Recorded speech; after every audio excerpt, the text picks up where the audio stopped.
বোনের বিয়ের ঠিক কদিন আগে কিন্তু পড়ে বসলো আরেকটা বিয়েবাড়ির নিমন্ত্রণ। তো তার জন্য সন্ধেবেলায় কিন্তু আমি আর বোন মিলে সাজুগুজু করতে বসে পড়েছিলাম।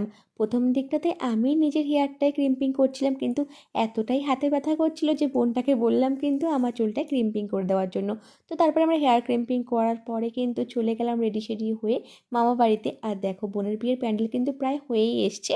আর তারপরে কিন্তু মামা বাড়ি থেকে সোজা চলে গেলাম বিয়ে বাড়িতে।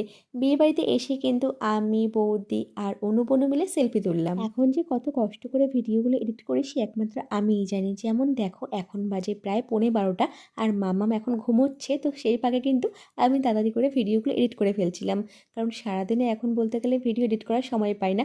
ভিডিও তো করে ফেলি কিন্তু এডিট করার ঠিক সত্যি বলছি সময় হয়ে ওঠে না। তো যাই হোক, এখানটায় আমরা কিন্তু বিয়েবাড়িতে খেতে বসে পড়েছিলাম। আর তারপরে কিন্তু খাওয়া দাওয়া সেরে পকোড়া নিয়ে বাড়িতে চলে এসেছিলাম।